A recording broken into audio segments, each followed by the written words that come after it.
Hello बच्चों, कैसे हैं आप लोग। आई होप सब बढ़िया होंगे। और बच्चों, आज हम करने जा रहे हैं फाइनेंशियल मार्केट, क्योंकि हमने फाइनेंशियल मैनेजमेंट खत्म कर चुके हैं। वो थोड़ी लंबी वीडियो थी, बट कोई दिक्कत नहीं, डिटेल में समझी थी।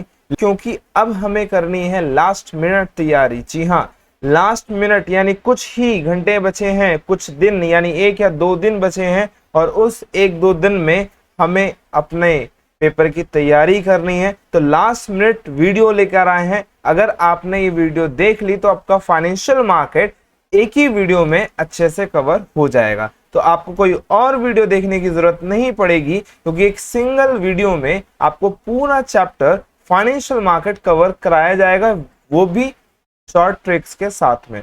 तो अब चलिए स्टार्ट करते हैं हम अपना चैप्टर।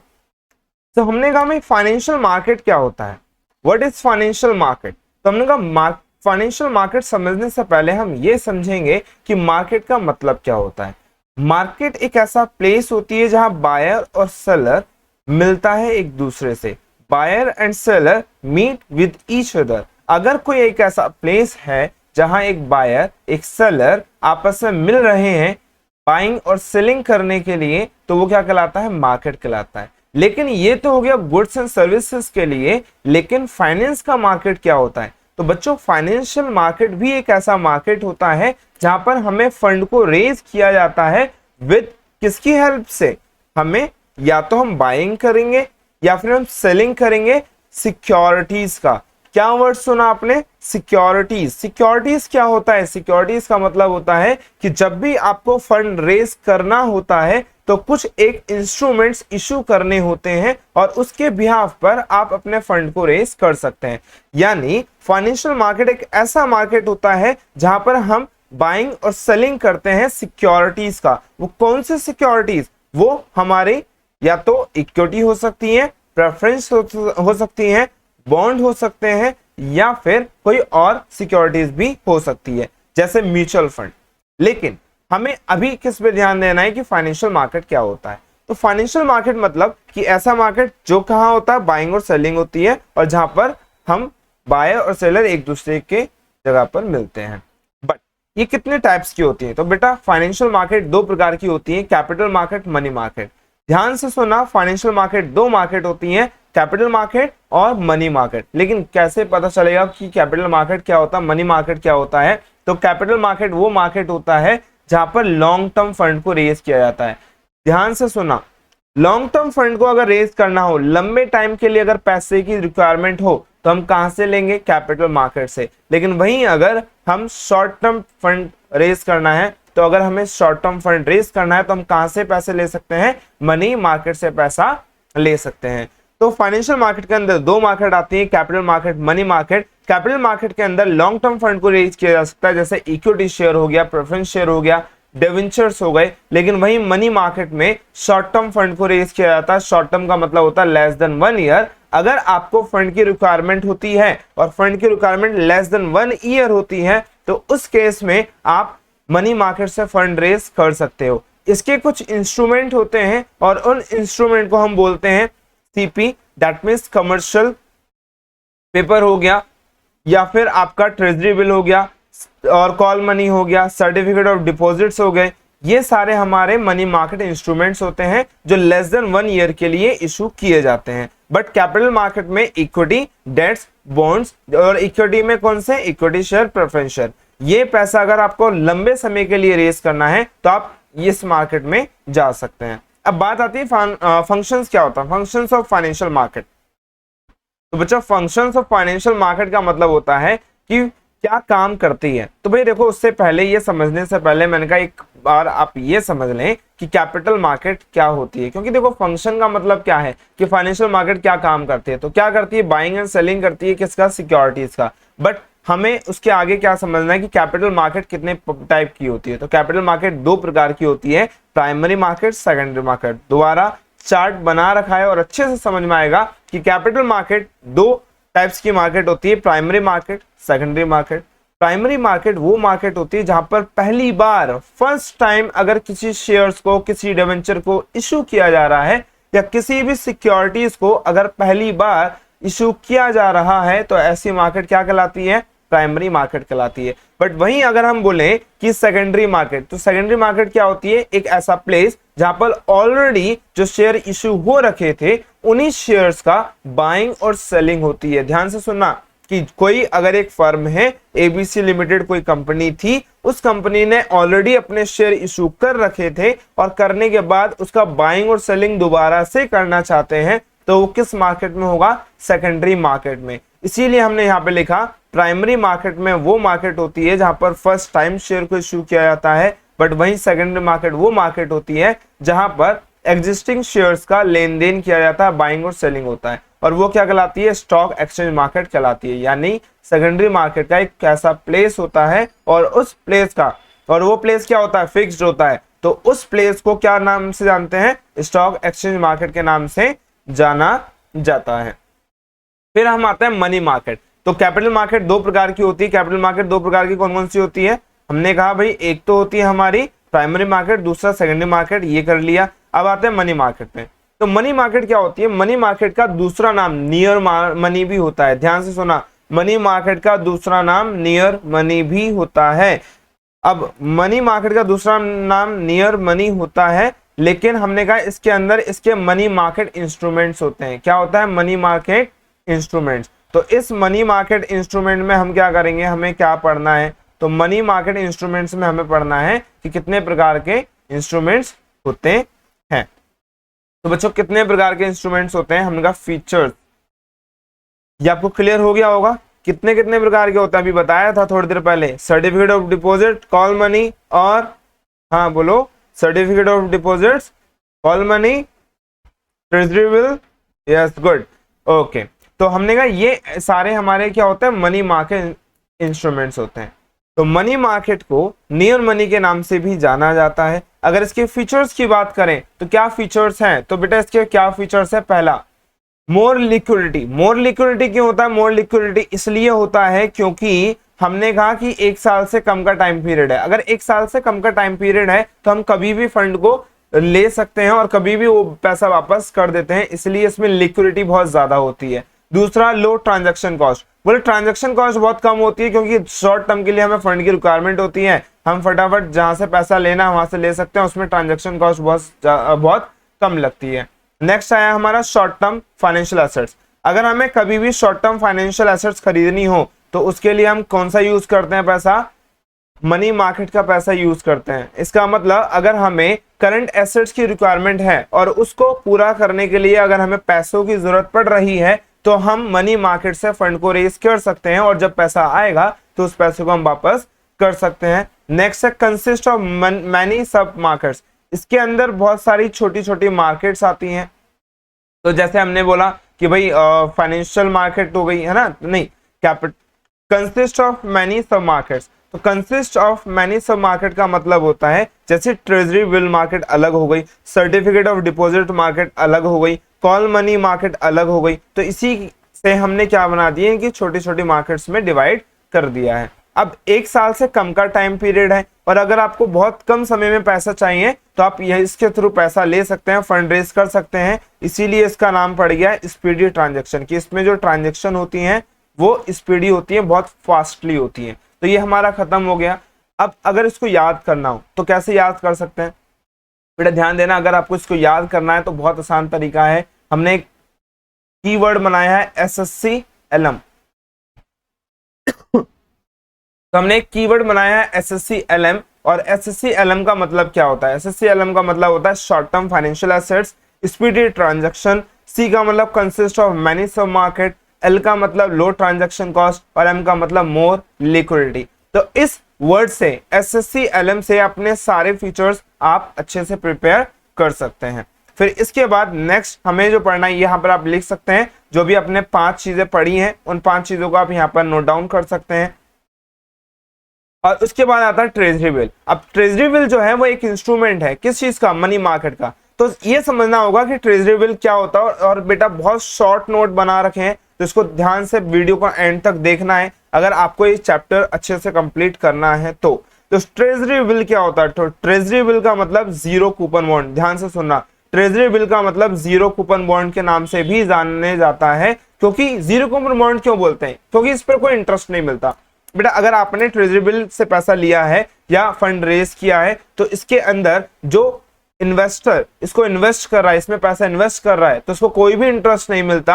और ये जब इश्यू होते हैं तो डिस्काउंट पर इश्यू होते हैं, यानी ट्रेजरी बिल डिस्काउंट पर इश्यू होते हैं और इन पर कोई भी इंटरेस्ट नहीं मिलता। जो वो गैप रहता है, अगर मैंने कहा इसको 25,000 रुपए में मैंने इसको फेस वैल्यू रखी और मैंने 25,000 के बदले में मैंने कहा भाई 24,000 रुपए मुझे दे देना और ट्रेजरी बिल मुझसे ले लो। जब इसका मैच्योरिटी पीरियड आएगा तो उस समय मुझे ये दे देना और मुझसे 25,000 रुपए ले लेना, क्योंकि इसकी वैल्यू कितनी है 25,000। बट मुझे पैसे की रिक्वायरमेंट थी, मैंने जब इसको इश्यू किया तो 24,000, दैट मीन्स डिस्काउंट पर इश्यू कर दिया। और जब मैंने इसको वापस लेना था तो मैंने इसको 25,000 में वापस लिया। इसका मतलब 1,000 रुपए का फायदा होगा इन्वेस्टर को अगर आप इसमें इन्वेस्ट करना चाहते हैं तो ट्रेजरी बिल क्या हुआ? ट्रेजरी बिल मतलब जीरो कूपन बॉन्ड के नाम से भी जाना जाता है। और बेटा इसको इश्यू कौन करता है? तो इसको इश्यू जो करता है वो करती है सेंट्रल गवर्नमेंट। ध्यान रखना, इश्यू कौन करती है? सेंट्रल गवर्नमेंट करती है। और सेंट्रल गवर्नमेंट किसको करती है? जनरल पब्लिक को कर देगी या फिर आपके फाइनेंशियल इंस्टीट्यूशन को। तो ये दो लोगों को क्या करती है? इश्यू करती है, या तो जनरल पब्लिक को करेगी या फाइनेंशियल इंस्टीट्यूशंस को करेगी। अब there are issued by RBI on the behalf of government. हमने कहा ये इशू कौन करता है? ये इशू करती है आरबीआई। किसके बिहाफ पर? गवर्नमेंट के बिहाफ पर। इसको ध्यान रखना कि गवर्नमेंट के बिहाफ पर ये इशू किए जाते हैं। और किसके द्वारा इशू किए जाते हैं? आरबीआई के द्वारा इसको इशू किए जाते हैं। अब अगर इसकी मैच्योरिटी पीरियड की बात करें तो इसका मैच्योरिटी पीरियड कितने दिन का होता है? 14 दिन से लेकर और 364 डेज तक का होता है, यानी 1 साल से कम होता है। क्योंकि हम पढ़ रहे हैं मनी मार्केट इंस्ट्रूमेंट और उनका टाइम पीरियड, मैच्योरिटी पीरियड 1 साल से कम का होता है। इसीलिए 14 डेज, 14 दिन, 91 डेज, 182 डेज, 364 डेज, टोटल मिलाकर हमारा कितना होगा?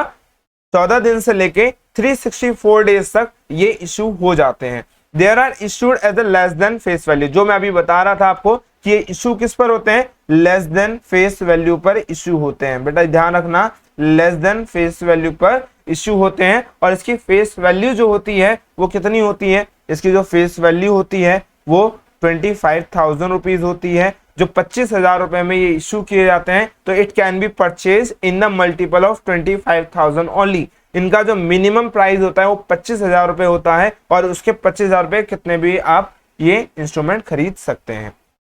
नेक्स्ट है हमारा कमर्शियल पेपर। तो कमर्शियल पेपर क्या होता है? कमर्शियल पेपर का मतलब, हाँ, कमर्शियल पेपर एक अनसिक्योर्ड प्रोमिसरी नोट है और ये इश्यू होता है वेल रेप्यूटेड कंपनी। अगर कोई कंपनी है जो वेल रेप्यूटेड कंपनी है तो उनके द्वारा ये इश्यू हो जाते हैं। और ये किस लिए इश्यू किए जाते हैं? अपनी शॉर्ट टर्म रिक्वायरमेंट को पूरा करने के लिए। तो अपनी शॉर्ट टर्म रिक्वायरमेंट को पूरा करने के लिए, to meet the demand of short term demand को पूरा करने के लिए या सीजनल वर्किंग कैपिटल को पूरा करने के लिए हम पैसा यहाँ से रेस कर सकते हैं। इसीलिए हमने इसको बोला किस नाम से? कमर्शियल पेपर के नाम से बोला जाता है। तो एक अनसिक्योर्ड प्रोमिसरी नोट होता है और ये प्रोमिसरी नोट किस लिए इशू होता है? अपने सीजनल बिजनेस या वर्किंग कैपिटल की नीड को पूरा करने के लिए। अब इसका इक्विटी शेयर, अगर हम बात करें, जैसे इक्विटी शेयर है वो इश्यू होते हैं। जैसे हम मान लो कोई कंपनी है और उसको इक्विटी शेयर इशू करना है, तो इक्विटी शेयर इशू करने के लिए हमने कहा कि फ्लोटेशन कॉस्ट लगती है। बता रखा था लास्ट वीडियो में कि फ्लोटेशन कॉस्ट का मतलब होता है जब किसी भी शेयर को इशू करने के लिए एडवर्टीजमेंट करना होता है तो उसके लिए फ्लोटेशन कॉस्ट लगती है। अब उसके लिए हमें पैसे चाहिए तो हम कहां से ले सकते हैं? कमर्शियल पेपर से फंड को रेज कर सकते हैं। तो कमर्शियल पेपर से हम अपनी शॉर्ट टर्म नीड्स को पूरा करने के लिए जो फ्लोटेशन कॉस्ट की रिक्वायरमेंट थी उसको पूरा करने के लिए कमर्शियल पेपर से पैसा ले लेते हैं। तो money spent in meeting the flotation cost, तो पैसा खर्च किया जाता है। किस लिए खर्च किया जाता है? पैसा खर्च किया जाता है फ्लोटेशन कॉस्ट की जो भी रिक्वायरमेंट होती है उसको पूरा करने के लिए, इसलिए कमर्शियल पेपर इश्यू हो जाते हैं। तो इसका जो सोर्स है, this source of the finance known as bridge financing. तो इसको हमने बोला ब्रिज फाइनेंसिंग। ब्रिज फाइनेंसिंग का मतलब ये एक ऐसा ब्रिज गैप को कवर करता है। ब्रिज फाइनेंसिंग मतलब कि ये एक गैप को कवर करता है, जितना भी हमें रिक्वायरमेंट होती है फंड को, ये उस फंड को कमी को पूरा कर देता है। तो the company can directly sell, company directly sell कर सकती है कमर्शियल पेपर किसको? बायर को। याद रखना, कंपनी डायरेक्टली सेल कर सकती है बायर को ये कमर्शियल पेपर, और इसकी जो फेस वैल्यू होती है वो कितनी होती है, 5 लाख रुपए होती है। तो इसकी जो मिनिमम फेस वैल्यू होती है वो 5 लाख रुपीज होती है। हमने नेक्स्ट बोला कॉल मनी। तो बेटा कॉल मनी का नाम से ही पता चल रहा है, कॉल मनी या हम इसको बोलते हैं कॉल लोन्स। तो कॉल मनी, कॉल लोन्स जो होते हैं वो बहुत शॉर्ट पीरियड के लिए दिए जाते हैं, और इनका जो टाइम पीरियड होता है, मेच्योरिटी पीरियड होता है, वो सिर्फ 1 दिन से लेकर 15 दिन का होता है। मतलब 1 दिन से लेकर 15 दिन के लिए ये कॉल मनी इश्यू होती है या कॉल लोन्स इशू होते हैं। और ये किसके द्वारा इशू होते हैं और ये क्यों होते हैं? अगर हमें कोई बैंक है और किसी बैंक को रिजर्व रखना है, जैसे आपने पढ़ा होगा CRR, तो CRR का रिजर्व रखने के लिए अगर बैंक के पास पैसा नहीं है तो ये पैसा यहां से रेज कर सकती है। तो अगर ये पैसा यहां से रेज करना चाहे तो हमने कहा कि कॉल मनी के थ्रू अगर आपको CRR का रिजर्व रखना है, मेंटेन करना है, तो हम यहां से पैसा ले सकते हैं। तो call loans means that loan document the payment for which can be made a short notice. ये किस पर लिए जाते हैं? शॉर्ट नोटिस पे लिए जाते हैं, ईदर बाय द बोरोअर और द लेंडर। अगर किसी ने पैसा ले लिया और उसको रिक्वायरमेंट पड़ गई तो वो सडनली जाकर पैसा ले सकता है, चाहे वो बोरोअर हुआ या लेंडर हुआ। इसका जो मैच्योरिटी पीरियड होता है वो सिर्फ 1 से लेकर 15 दिन का होता है। तो याद रखना ये बहुत शॉर्ट टाइम पीरियड होता है, 1 दिन से लेकर 15 दिन के लिए। और जिस रेट पर ये दिया जाता है उसको कॉल रेट बोलते हैं। ध्यान से सुनना, जिस रेट पर इस फंड को दिया जाता है उसको कॉल रेट कहा जाता है। तो they are generally use by the commercial bank. Generally use किसके द्वारा होता है? कमर्शियल बैंक के द्वारा होते हैं। तो हमने कहा देखो जनरली ये यूज किससे होंगे? कमर्शियल बैंक के द्वारा होंगे। जो किस लिए? मेंटेन करना कैश बैलेंस। तो कैश बैलेंस को मेंटेन करने के लिए ये वाले कॉल मनी इशू हो जाती है। और जिस रेट पर ये रेट देते हैं, जैसे हमने बोला CRR का रिजर्व बनाना, तो CRR का रिजर्व बनाने के लिए हमें ये फंड की रिक्वायरमेंट होती है। तो हमने कहा call money is a method under which banks borrow from each other so that CRR is maintain. तो CRR को मेंटेन करने के लिए हमें ये पैसा चाहिए होता है। The interest rated use for call money transaction is known as call rate. अगर कोई भी मनी ले रहे हैं कॉल मनी के थ्रू तो वो क्या कहलाता है? कॉल रेट कहलाता है। ध्यान रखना क्या कहलाता है? Call rate. तो अगर हमें इससे पैसा लेना है तो हम पैसा कहां से ले सकते हैं? अगर हमें इससे पैसा लेना है तो कॉल रेट से पैसा ले सकते हैं, विच वेरी, जो वेरी करेगा day to day and R to R. तो day to day, R to R इसका रेट जो भी होगा वो चेंज होता रहेगा। इसका जो लोएस्ट अमाउंट होता है वो 10 करोड़ रुपए का होता है। याद रखना इसका जो लोएस्ट अमाउंट होता है वो कितना होता है? 10 करोड़ रुपए। और इसका जो मोस्टली जाता है वो 100 करोड़ रुपए तक का जाता है। यानी कॉल मनी जो इशू होता है वो 100 करोड़ तक के इशू होते हैं। तो ये हमारा हो गए 3 कंप्लीट हो गए हमारे मनी मार्केट इंस्ट्रूमेंट्स। अब नेक्स्ट करते हैं 4। तो हमने कहा certificate of deposit. Certificate of deposits का मतलब क्या होता है? तो ये एक नेगोशिएबल इंस्ट्रूमेंट्स होता है जो ट्रांसफर होता है after a certain period of endorsement. मतलब हमने एक इंस्ट्रूमेंट तैयार किया और वो ट्रांसफर कर दिया after a certain period by a endorsement. खत्म होने के बाद हमने उसको वापस कर दिया। अब ये किसकी तरह होता है? जैसे आपने पढ़ा होगा कि it is issued by the schedule commercial bank and Indian financial institution like IDBI और IFCI। आपको जो ध्यान रखने वाली बात है ये है कि किसके द्वारा इशू होता है। तो बेटा याद रखना ये इशू जो होता है वो शेड्यूल कमर्शियल बैंक और इंडियन फाइनेंशियल इंस्टीट्यूशन जैसे IDB हो गया, IDBI, IFCI, ICICI, इनके द्वारा इशू होता है। अब ये करते किसको इशू हैं? ये इशू करते हैं इंडिविजुअल्स को, कंपनीज को, कॉर्पोरेशंस को। दोबारा बोल रहा हूं, ये लोग इशू करते हैं किसको? इंडिविजुअल्स को, कंपनीज को, कॉर्पोरेशंस को। अगर हम बात करें कि फेस वैल्यू क्या होती है, तो इसकी फेस वैल्यू जो होती है वो 5 लाख रुपए इसकी मिनिमम वैल्यू होती है। तो मिनिमम ये कितने का होता है? 5 लाख रुपए का। 5 लाख रुपए का मिनिमम होता है। और ये 25 लाख रुपए का आप क्या करेंगे? इसको मिनिमम अमाउंट इन्वेस्ट करेंगे। तो इसको मिनिमम आपको इन्वेस्ट करना होता है 25 लाख रुपए, और इसकी जो मिनिमम वैल्यू होती है वो 5 लाख होती है। इसका मतलब आपको 5 सर्टिफिकेट ऑफ डिपॉजिट खरीदने पड़ेंगे, तब जाकर 25 लाख की वैल्यू कवर हो जाएगी। एंड लास्ट हमारा कमर्शियल बिल। तो कमर्शियल बिल सेम होता है बिल ऑफ एक्सचेंज। जैसे आपने 11th में पढ़ा होगा बिल ऑफ एक्सचेंज। तो बच्चों बिल ऑफ एक्सचेंज क्या होता है? बिल ऑफ एक्सचेंज का मतलब होता है कि अगर 2 पार्टी होती हैं, दो पार्टी कौन, एक बायर और एक सेलर। अगर एक सेलर ने किसी बायर को सामान उधार बेच दिया है तो वो एक बिल साइन कर देता है, उसको हम ड्रॉअर और ड्रॉई बोलते हैं। तो जब बिल साइन हो जाता है, वो बिल साइन होने के बाद जो बायर है वो अपना बिल लेके चले जाता है, और जो सेलर है वो सेलर एक बिल अपने पास रख लेता है, बिल बीआर के तौर पर। अब जब कभी सेलर को पैसे की रिक्वायरमेंट होती है तो वो पैसा बैंक से जाकर वो बिल को डिस्काउंट करा लेता है, तो और कुछ पैसे काटकर बैंक उसको पैसा दे देती है। तो it is a negotiable instrument which can be easily transferred. The seller, seller कौन है, ड्रॉअर, तो ड्रॉ द बिल, सेलर ने एक बिल ड्रॉ किया, and buyer drawee accepted, seller ने एक बिल लिखा और वो बिल एक्सेप्ट कर लिया, किसने, ड्रॉई ने। If the seller needs money, अगर सेलर को पैसे की जरूरत पड़ गई before the due date, time से पहले अगर पैसे की जरूरत पड़ गई, he can get the bill discounted from the bank, और वो बैंक से जाकर डिस्काउंट करा सकता है। तो हमने यहां तक ये समझ लिया कि भाई अगर कभी पैसे जरूरत पड़ गई सेलर को तो वो बिल लेकर जाकर बैंक से इसको डिस्काउंट करा सकता है। तो it is a short term instrument. ये क्या होता है, शॉर्ट टर्म इंस्ट्रूमेंट्स होता है, generally issued for a period of 90 days. Generally कितने दिन के लिए इशू होता है, 90 दिन के लिए। अगर आपको याद हो कि बिल ऑफ एक्सचेंज की जो मेच्योरिटी मैक्सिमम वैल्यू होती है वो सिर्फ 90 दिन की होती है, 90 दिन से ज्यादा ये इशू नहीं होते। इनका जो डीलिंग प्रोसेस है वो डीलिंग प्रोसेस क्या होता है, the seller writes the bill, seller bill लिखेगा, and the buyer accepted, buyer accept कर लेगा। He can get this bill encash, और वो बिल को एनकैश करा सकता है, यानी कैश करा सकता है, डिस्काउंट करा सकता है फ्रॉम द बैंक,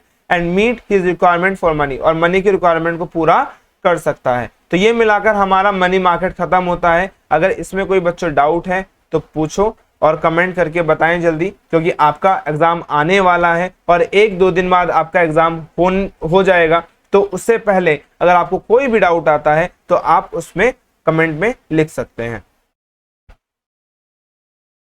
तो अगर लास्ट मिनट तैयारी करनी है तो वीडियो में बने रहें, क्योंकि अब हमें स्टार्ट करना है इसके आगे का टॉपिक। तो बेटा टाइम बहुत कम है तो ध्यान से सुनना। कैपिटल मार्केट क्या होता है, तो व्हाट इज कैपिटल मार्केट। मैंने कहा था कैपिटल मार्केट वो मार्केट है जहां पर हमें लॉन्ग टर्म सिक्योरिटीज को इश्यू करना होता है। तो एक ऐसी मार्केट जहां पर लंबे समय के लिए अगर हमें फंड को रेज करना है तो ये मार्केट सबसे बेस्ट मार्केट होती है, क्योंकि इस मार्केट में हमें टाइम पीरियड 1 साल से ज्यादा का मिल जाता है, इसीलिए इसको लॉन्ग टर्म सिक्योरिटीज कहा जाता है। तो कैपिटल मार्केट की बात करें तो it refers to that market where transaction in long term securities are made. इसका मतलब कि एक ऐसी मार्केट जहां पर ट्रांजैक्शन होती हैं लॉन्ग टर्म सिक्योरिटीज की, जहां पर लॉन्ग टर्म सिक्योरिटीज मेड होती हैं। तो नेचर और फीचर्स ऑफ कैपिटल मार्केट की अगर बात करें तो वो क्या है, it deals in long term securities. नाम से ही पता चल रहा है कैपिटल मार्केट, और कैपिटल मार्केट मतलब लॉन्ग टर्म सिक्योरिटीज को इश्यू करना। तो ऐसी मार्केट जहां पर डील होता है लॉन्ग टर्म सिक्योरिटीज का। Second point, it satisfy long term financial requirement. अगर हमें लंबे समय के लिए पैसा चाहिए, अगर 1 साल से ज्यादा के लिए पैसा चाहिए होगा, तो हम कहां से फंड रेज कर सकते हैं, कैपिटल मार्केट से रेज कर सकते हैं। It performs trade of function, ये परफॉर्म करता है ट्रेड ऑफ फंक्शंस को। It helps in capital formation, अगर हमें कहीं इन्वेस्टमेंट करनी है, कहीं बड़ी इन्वेस्टमेंट करनी है, फिक्स एसेट्स में इन्वेस्टमेंट करनी है, और कहीं इन्वेस्टमेंट करने के बाद बिजनेस को एक्सपेंड करना है, तो उसके लिए लंबे समय के लिए पैसा लेना बहुत जरूरी है। तो हम लॉन्ग टर्म फंड को रेस करेंगे, और वो कहां से कर सकते हैं, कैपिटल मार्केट से कर सकते हैं। And it helps in creating liquidity, और ये हमारी मदद करता है लिक्विडिटी को क्रिएट करने में, क्योंकि जब पैसा हमारे पास लंबे समय के लिए आ जाएगा तो हम कहीं भी उस पैसे को यूज कर सकते हैं। अब फिर वही बात आती है, सर बहुत टाइम कम है हमारे पास, क्या करें, कैसे पॉइंट्स याद होंगे ये सारे। तो बच्चों याद होंगे एक शॉर्ट ट्रिक से, वही शॉर्ट ट्रिक्स जो हमें याद करनी है, क्या, DSPCC। DSPCC क्या है सर, DSPCC का मतलब होता है D for deals in long term securities. अगर किसी का लॉन्ग टर्म सिक्योरिटीज में, ध्यान से सुनना, लॉन्ग टर्म सिक्योरिटीज में अगर डील कर रहे हैं दैट मींस D, तो DSPCC उसी फॉर्म में मैंने लिख दिया है आपको कि सर D से मतलब D deals in long term securities, S for satisfy long term financial needs या requirements, P for performs trade off functions, C4 capital formation और नेक्स्ट C4 क्रिएटिंग लिक्विडिटी। तो इसके जरिए आप अपने सारे पॉइंट्स याद कर सकते हो और शॉर्ट टाइम में आपने पूरा चैप्टर फिनिश कर सकते हो। तो अब हमें करना है टाइप्स ऑफ कैपिटल मार्केट। तो टाइप्स ऑफ कैपिटल मार्केट बेटा दो टाइप्स की होती है, प्राइमरी मार्केट, सेकेंडरी मार्केट। तो ऐसी मार्केट जहां पर फंड को पहली बार इशू किया कर दिया जाता है वो मार्केट प्राइमरी मार्केट कहलाती है और इसका अपना आप में कोई भी प्लेस नहीं होता है। ध्यान से सुना जो बोल रहा हूं कि इसका कोई भी प्लेस नहीं होता। प्राइमरी मार्केट वो मार्केट होती है जहां पर कोई भी कंपनी पहली बार अपने शेयर्स को इशू कर रही होती है या बेच रही होती है, तो उस मार्केट को प्राइमरी मार्केट कहा जाता है। तो it refers to that market in which securities are sold for the first time for collecting long term capital. लंबे समय के लिए कैपिटल को रेज करने के लिए अगर पहली बार शेयर को इशू कर दिया जाता है या सिक्योरिटीज को इशू कर दिया जाता है तो वो प्राइमरी मार्केट कहलाती है। तो अगर फीचर्स की बात करें, फीचर्स ऑफ प्राइमरी मार्केट, क्या काम है, क्या फीचर्स हैं, तो पहला it is related with new issue. ये किससे रिलेटेड होती है? न्यू इशू से रिलेटेड होती है। अगर आपको पहली बार इशू करना है तो ये न्यू इशू के लिए सबसे बेस्ट मार्केट होती है, इसीलिए इसको एक दूसरे नाम से भी जाना जाता है और उसको बोलते हैं ये इनिशियल पब्लिक ऑफर, मतलब आईपीओ। सुना होगा बच्चों आईपीओ। आईपीओ मतलब क्या होता है? Initial public offer. ये ऑफर किसको दिया जाता है? पब्लिक को दिया जाता है कि आप जाकर यहां से शेयर्स को खरीद सकते हो। लेकिन इस मार्केट का कोई भी, जैसा पहले बता चुका हूं, इस मार्केट का कोई भी एक पर्टिकुलर प्लेस नहीं होता। ये डायरेक्ट कंपनी से खरीदे जाते हैं, कंपनी डायरेक्ट इनको सोल्ड करती है। तो ध्यान रखना, it has no particular place. Company इसको डायरेक्ट क्या करती है? सेल करती है अपने इन्वेस्टर्स को या किसी पर्सन को, या फिर कोई भी अगर इन्वेस्ट करना चाहता है तो वो यहां से खरीद सकता है। तो it has various method. Next point हमारा, it has various method of floating capital. तो इसके बहुत सारे मेथड हैं, जैसे हमने बोला पब्लिक इशू। तो पब्लिक इशू मतलब ये इशू कर दिए जाते हैं पब्लिक में, किसके थ्रू? प्रोस्पेक्टस के थ्रू। हमने एक प्रोस्पेक्टस प्रिंट करा लिया, सारी इंफॉर्मेशन कंपनी की उसमें डाल दी और हमने एडवर्टीजमेंट करा दिया। अब जिस भी इन्वेस्टर को हमारी कंपनी में इन्वेस्ट करना होगा वो वहां से फॉर्म लेकर उसको फिल करके और शेयर्स को खरीद सकता है। सेकंड ऑप्शन है offer for sale. Sir offer for sale का मतलब क्या होता है? इसमें क्या करते हैं कि न्यू सिक्योरिटीज को ऑफर कर दिया जाता है इंटरमीडिएट्रीज को, या तो इंटरमीडिएट्रीज को या ब्रोकर्स को। हम बोल देते हैं कि भाई आप हमसे शेयर ले लो, हम आपको अपने शेयर्स दे दे रहे हैं, आप इनको सोल्ड आउट करके मार्केट में पब्लिक को सोल्ड आउट करो, पैसे का कलेक्शन जो भी है वो हमें दे दो। तो हम ऑफर फॉर सेल पहले किसको दे देते हैं? इंटरमीडिएट्रीज को दे देते हैं या किसी ब्रोकर को दे देते हैं, डिपॉजिटरी सिस्टम को दे देते हैं। नेक्स्ट हमारा प्राइवेट प्लेसमेंट।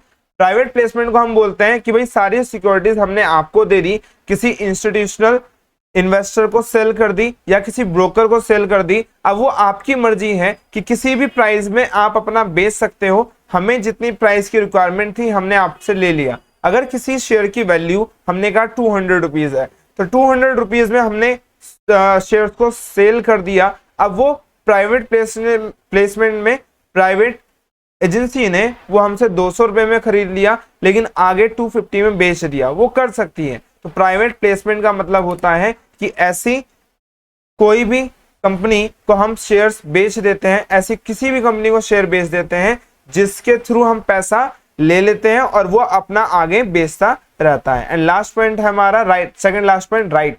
राइट इशू का मतलब क्या होता है? राइट इशू का मतलब कि अगर कोई कंपनी है उसके ऑलरेडी फंड इशू हो रखे हैं, ऑलरेडी शेयर इशू हो रखे हैं, तो अब बोलोगे सर यहाँ पर आप बोल रहे हो कि ये तो प्राइमरी मार्केट होती है और प्राइमरी मार्केट में तो पहली बार इशू करते हैं, और यहाँ पर आप बोल रहे हो राइट शेयर मतलब जो पहले से इशू होते हैं। बेटा हमारे पास एक ऑथराइज कैपिटल होती है, तो ऑथराइज कैपिटल में हमें बताना होता है कि कितने हम इशू कर सकते हैं, लेकिन हम सारी इशू नहीं करते। तो उसके लिए हम क्या करते हैं, कुछ पैसा बचा कर रख लेते हैं जो बाद में इन फ्यूचर काम आता है इशू करने के लिए। ठीक है, तो राइट इशू का मतलब होता है कि एग्जिस्टिंग जो शेयर होल्डर है उनको बोला जाता है, उनसे पूछा जाता है कि हमारी कंपनी दोबारा से नए शेयर इशू करना चाहती है, अगर आप इन्वेस्ट करना चाहते हो तो हम आपसे पहले पूछेंगे क्योंकि आप हमारे पुराने शेयर होल्डर हो। ये हम पूछते हैं किससे? इन्वेस्टर से।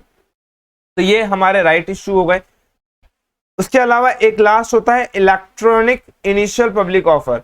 तो इलेक्ट्रॉनिक इनिशियल पब्लिक इश्यू का मतलब EIPOs बोलते हैं, जो इलेक्ट्रॉनिक फॉर्म में हम इन्वेस्टर्स को अपने शेयर्स को सोल्ड आउट करते हैं। तो कोई भी शेयर्स अगर इलेक्ट्रॉनिक फॉर्म में सोल्ड आउट हो रहे हैं तो वो EIPO कहलाते हैं, electronic initial public issues.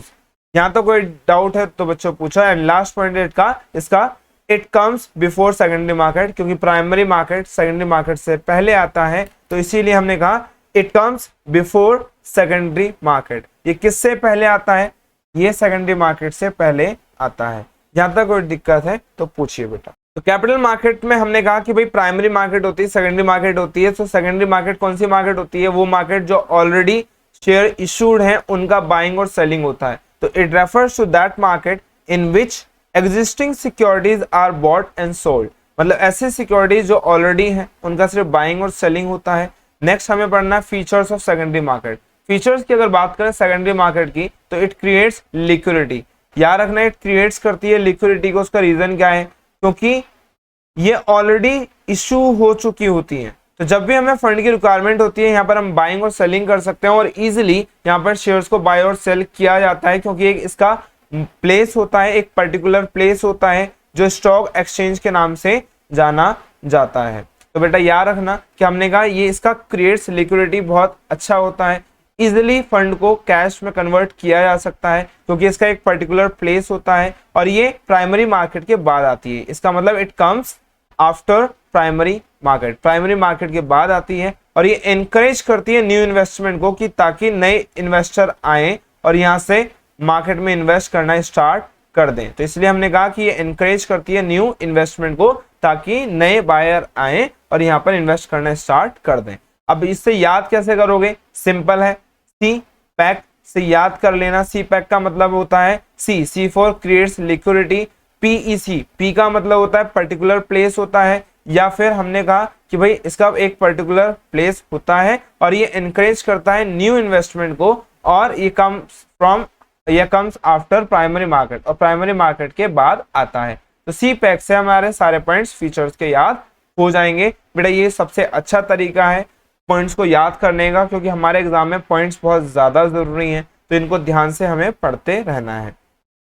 Next फिर हमारा आता है difference between primary market secondary market. Difference आप खुद कर सकते हैं, क्योंकि डिफरेंस क्या है बहुत इजी हो गए कि प्राइमरी मार्केट में और सेकेंडरी मार्केट में डिफरेंस किस बेसिस पर करेंगे? डिफरेंसेस इशू के बेस पर। तो मैंने कहा इशू की अगर बात करें तो securities are issued for the first time, पहली बार इशू की जाती है सिक्योरिटीज। यहाँ पर हमने कहा नहीं, पहली बार नहीं होती है, ऑलरेडी यहाँ पर इशू हो रखे होते हैं, उन्हीं का बाइंग और सेलिंग होता है। इसका मतलब no issuing of the fresh share, यहाँ पर फ्रेश शेयर का इशू नहीं होता, लेकिन यहाँ पर फ्रेश ताजे शेयर्स का इशू होना स्टार्ट हो जाता है। प्राइमरी मार्केट है, नए नए शेयर्स को इशू किया जा सकता है। पार्टीज की अगर बात करें तो यहाँ पर सिर्फ एक ही पार्टीज रहती है, वो है कंपनी। यहाँ पर सिर्फ ये क्या करती है? कंपनीज होती है और बायर होते हैं, यहाँ पर कोई सेलर नहीं होता। तो issuing company and buyers are the party. यहाँ पर कौन होगी? दो पार्टीज होंगी। इशूइंग कंपनी, जो कंपनी इशू कर रही है, एक तो वो होगी, और दूसरा हमारा खरीदने वाला बायर होगा। तो बायर पार्टी, ये दो लोग यहाँ पर होंगे। But only investor do the trading. यहाँ पर कोई कंपनी नहीं होती है, यहाँ पर सिर्फ इन्वेस्टर होते हैं और वो ट्रेडिंग करते हैं। अगर हम स्पेसिफाइड प्लेस की बात करें तो इसका कोई प्लेस नहीं होता, जो पहले ही बता चुके हैं कि प्राइमरी मार्केट का कोई प्लेस नहीं होता, बट इसका एक फिक्स्ड प्लेस होता है, जो किस नाम से जाना जाता है? स्टॉक एक्सचेंज के नाम से जाना जाता है। और बाइंग एंड सेलिंग की बात करें तो बाइंग और सेलिंग में investor can only by securities. यहाँ पर सिर्फ इन्वेस्टर होता है जो हम यहाँ पर बाय करता है सिक्योरिटीज को, बाकी कोई भी बाय नहीं करता। इन्वेस्टर सिर्फ बाय करता है, बाकी और कुछ भी नहीं होता। बट यहाँ पर बोथ बाइंग एंड सेलिंग दोनों होती है, यहाँ पर बाइंग भी होती है और यहाँ पर सेलिंग भी होती है, कैन टेक प्लेस। तो यहाँ पर बाइंग और सेलिंग दोनों होती है। प्राइस की अगर डिटर्मिनेशन की बात करें तो यहाँ पर प्राइस जो डिटरमाइन किया जाता है वो कंपनी के द्वारा किया जाता है, बट यहाँ पर जो प्राइस डिटरमाइन किया जाता है वो मार्केट फोर्सेस के द्वारा किया जाता है। और मार्केट फोर्सेस दो होते हैं, डिमांड एंड सप्लाई। तो इसके बेसिस कैसे याद करोगे आप? इसके बेसिस याद करोगे आईपीएस, जैसे आईपीएस ऑफिसर होता है ना, ऐसे ही आईपीएस, और हमने आगे लिख दिया बीपी। तो आईपीएस बीपी से आप याद कर लोगे इसके डिफरेंस। हम यहाँ पे लिख देते हैं आईपीएस और बीपी। तो आईपीएस बीपी का मतलब होता है issue, P for parties, S for हमारा हो गया स्पेसिफाइड प्लेस, और देन हमारा बी हो गया बाइंग एंड सेलिंग, और पी हो गया प्राइस डिटर्मिनेशन। तो इसके थ्रू आपके बेसिस भी याद रहेंगे और जिसके थ्रू आप यहाँ पर डिफरेंस कर सकते हैं। अब मेन जो फंक्शन है वो है ट्रेडिंग। ट्रेडिंग प्रोसीजर क्या है ऑन ए स्टॉक एक्सचेंज। तो बेटा ट्रेडिंग प्रोसीजर कैसे स्टॉक एक्सचेंज काम करता है, क्योंकि स्टॉक एक्सचेंज एक प्लेस है जहां पर बाइंग और सेलिंग होता है एग्जिस्टिंग सिक्योरिटीज का। तो वहां पर कैसे इसका प्रोसीजर क्या है बाइंग और सेलिंग करने का। तो सबसे पहले हमें, अगर आप कोई भी इन्वेस्ट करना चाहता है इस मार्केट में तो कैसे इन्वेस्ट कर सकता है, तो सबसे पहले हमें एक ब्रोकर को सिलेक्ट करना होता है। तो हमने कहा कि सिलेक्शन करना होता है एक ब्रोकर का, तो सिलेक्शन ऑफ अ ब्रोकर, तो एक ब्रोकर का सिलेक्शन करना होता है और उसके बाद हमें एक डीमेट अकाउंट खुलवाना होता है। तो सबसे पहले हमने क्या किया, ब्रोकर को सिलेक्ट कर लिया, फिर हमने डीमेट अकाउंट खुलवा लिया डिपॉजिटरी के पास। और डिपॉजिटरी जो होते हैं वो दो होते हैं, एनएसडीएल और सीडीएसएल। एनएसडीएल जो होते हैं वो नेशनल सिक्योरिटीज डिपॉजिटरी लिमिटेड होते हैं और सेंट्रल डिपॉजिटरी सर्विस लिमिटेड। हमारे पास सिर्फ दो ही डिपॉजिटरी हैं और इन डिपॉजिटरी का काम होता है कि जो भी शेयर्स आ रहे हैं उन शेयर्स को, जो भी शेयर्स खरीदे जा रहे हैं उन शेयर्स का देखना और उन शेयर्स को रखना। तो नेशनल सिक्योरिटीज डिपॉजिटरी लिमिटेड या फिर सेंट्रल डिपॉजिटरी सर्विस लिमिटेड, हमारे पास दो डिपॉजिटरी होती हैं जो मिलकर काम करती हैं। अगर बात करें उसके बाद क्या करना होता है, तो सबसे पहले हमने क्या किया, ब्रोकर को सिलेक्ट किया, हमने डीमेट अकाउंट खुलवा दिया डिपॉजिटरी के पास। दो टाइप्स की डिपॉजिटरी होती हैं, एनएसडीएल और सीडीएसएल। उसके बाद हमने एक ऑर्डर कर दिया प्लेस और उसके बाद उस ऑर्डर को एग्जीक्यूट कर दिया और एग्जीक्यूट करने के बाद सेटलमेंट कर दिया। तो हमने क्या किया, एक हमने प्लेस कर दिया ऑर्डर, ऑर्डर प्लेस करने के बाद फिर हमने एग्जीक्यूट कर दिया ऑर्डर को और उसके बाद सेटलमेंट कर दी। तो बेटा सेटलमेंट जो होती है वो दो टाइप की सेटलमेंट होती है, एक या तो ऑन द स्पॉट हो जाएगी सेटलमेंट, मतलब ऑन टाइम उसी समय, तो उसी समय का मतलब है T+2 का टाइम होता है, तो उस समय हम बोलते हैं ऑन द स्पॉट सेटलमेंट। जिस समय हमने वो शेयर्स को बेचा होगा वो दिन और उसके अलावा 2 दिन और, तो उसको हम बोलते हैं ऑन द स्पॉट सेटलमेंट। और एक होता है फॉरवर्ड सेटलमेंट। फॉरवर्ड सेटलमेंट में क्या होता है, टी मतलब जिस दिन हमने सोल्ड किया है वो, और प्लस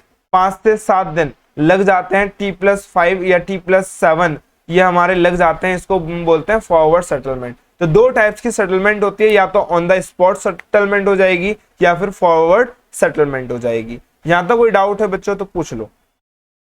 उसके बाद फिर हम करते हैं कि सेबी।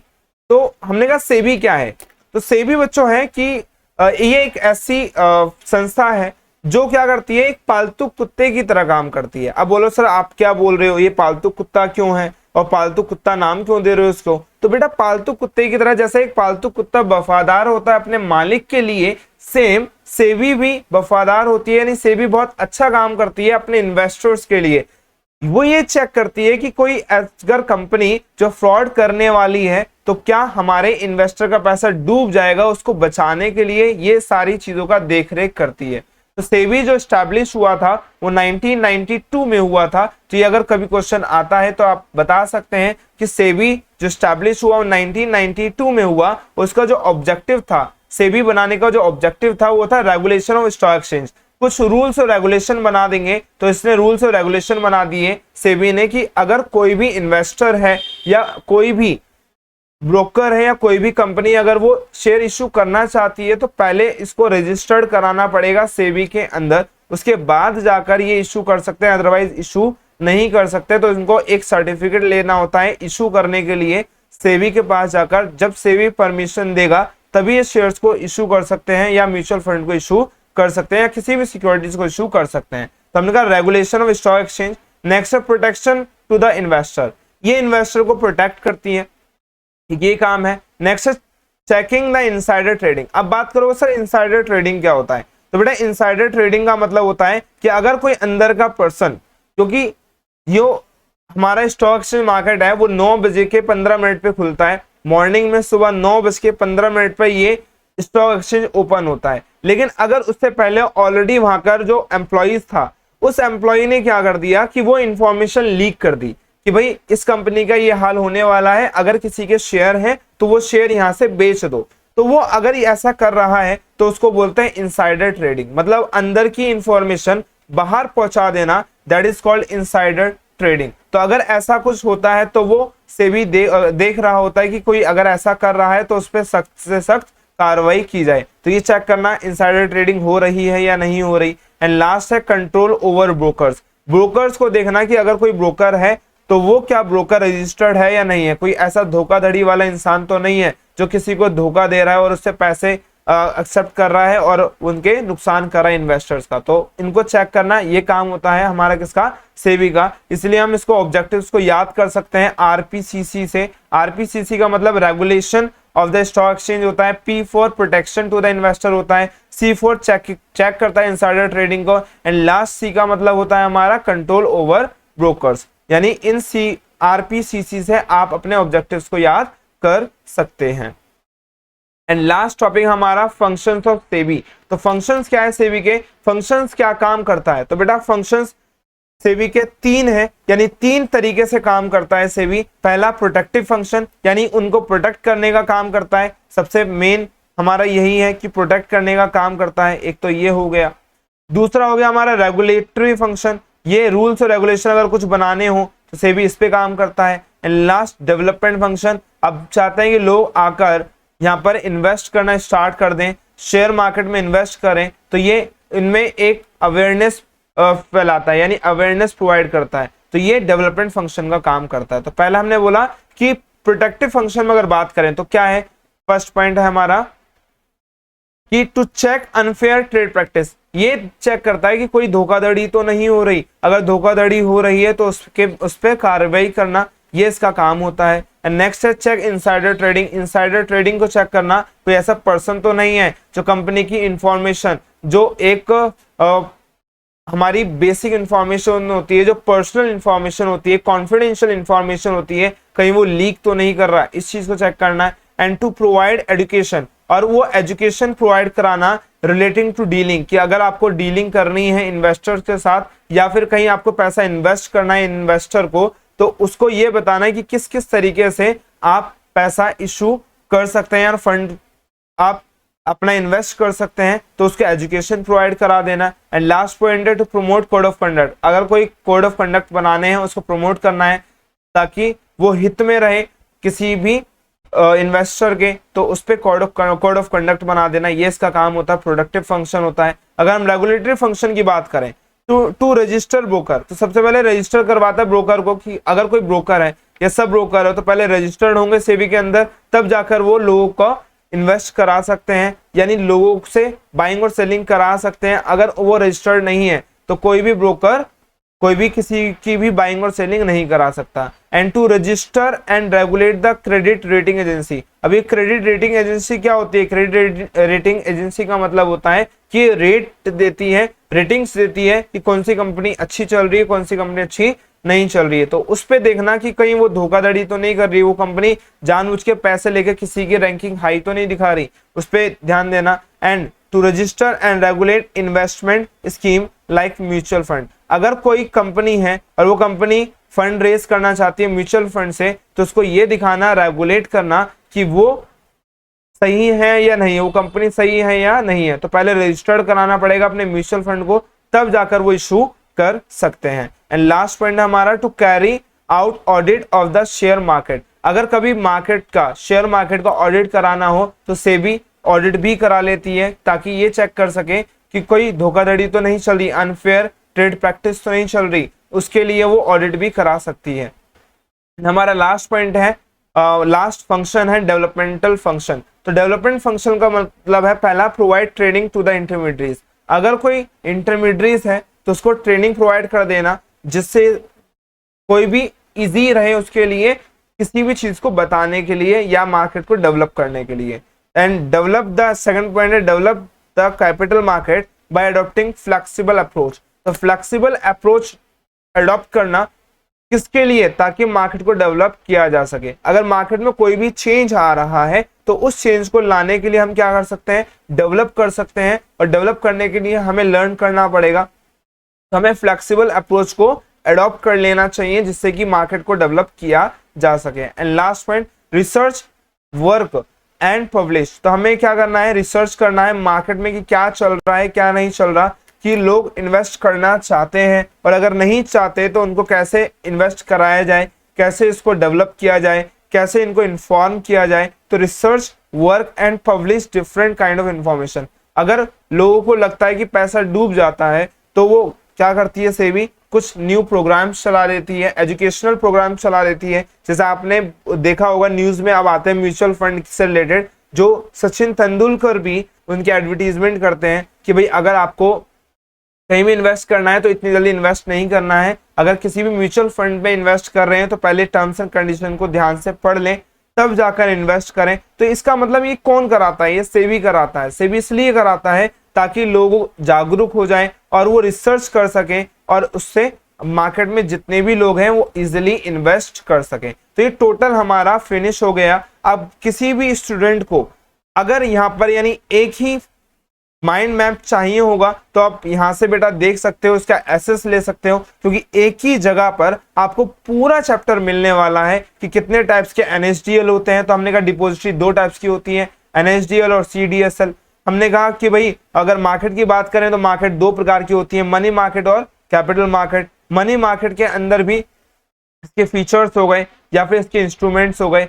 अगर इंस्ट्रूमेंट्स की बात करें तो ट्रेजरी बिल होता है, इसका कमर्शियल बिल पेपर होता है, कॉल मनी होता है, सर्टिफिकेट डिपॉजिट होता है, कमर्शियल बिल होता है। तो यहाँ से भी आप इसको देख सकते हैं। अगर कैपिटल मार्केट की बात करें तो हमने कहा भाई इसके फीचर्स ये रहे, इसके इंस्ट्रूमेंट कहाँ से इशू कर सकते हैं, इक्विटी शेयर से, प्रेफरेंस शेयर से, बॉन्ड से, डिवेंचर से। तो आप यहाँ पर भी इसको आसानी से यानी एक पूरी वीडियो में सिर्फ लास्ट में इतने से भी पूरा चैप्टर आसानी से पढ़ सकते हैं। यानी ये ऐसा टॉपिक कराया मैंने जो आपको सिर्फ लास्ट मिनट है और लास्ट मिनट में प्रिपरेशन करनी है। तो बेटा इससे शॉर्ट वीडियो नहीं बन सकती पूरे चैप्टर की, फाइनेंशियल मार्केट की। तो इस वीडियो को पूरा देखने के लिए बेटा थैंक्स। और इसलिए क्योंकि आपको एक ही वीडियो में सारा कॉन्सेप्ट कवर हो गया। अगर आपको स्टेप चाहिए तो यहाँ पे आपको ट्रेडिंग स्टेप्स भी मिल रहे हैं कि आपको पहले सिलेक्शन करना पड़ेगा, डीमेट अकाउंट खुलवाना पड़ेगा, एक ऑर्डर प्लेस करना पड़ेगा,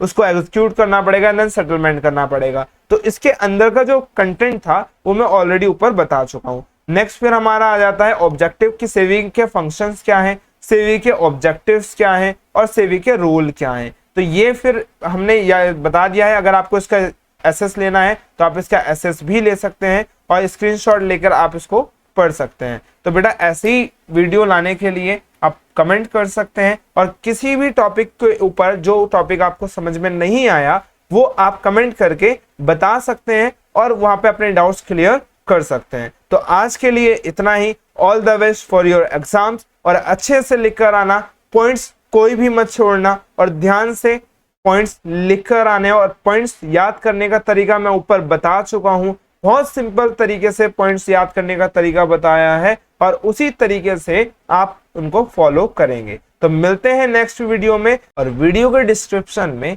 नोट्स का लिंक दिया हुआ है। तो अगर किसी को नोट्स की रिक्वायरमेंट है तो वो वहां से जाकर डाउनलोड कर सकता है।